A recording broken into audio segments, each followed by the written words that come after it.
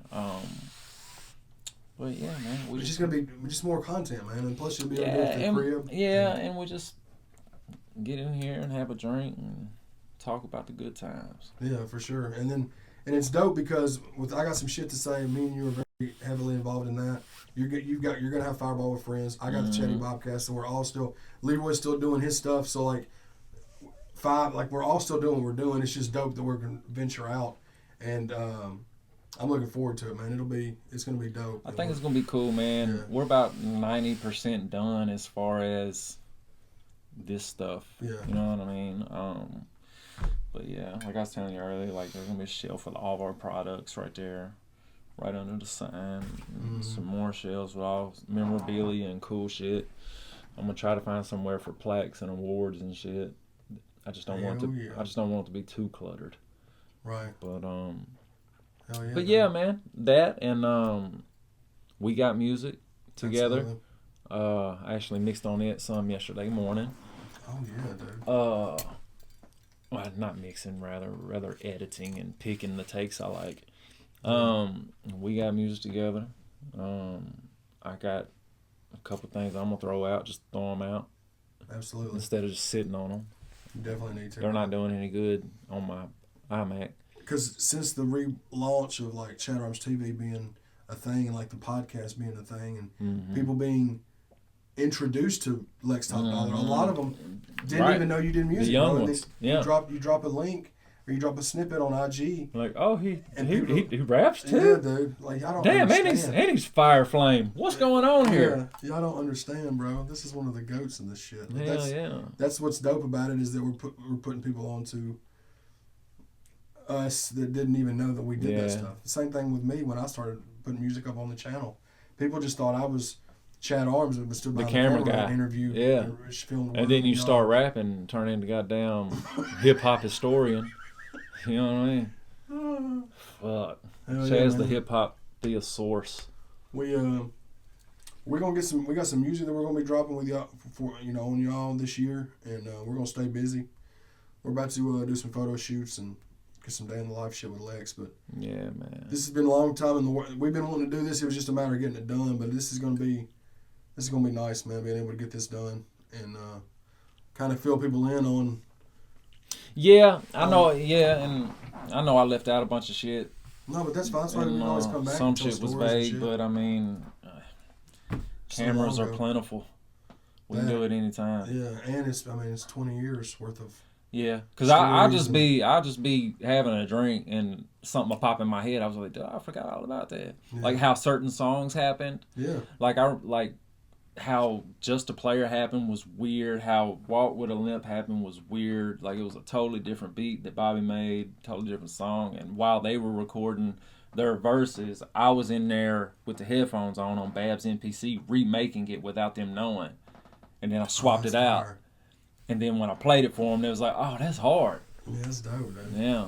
Because if I play you that version right there, you'll laugh your ass off. Poo-poo. Poo-poo. Hell yeah, man. ChadArmesTV, Lex TopDollar. Let's go take some pictures. Yeah, man.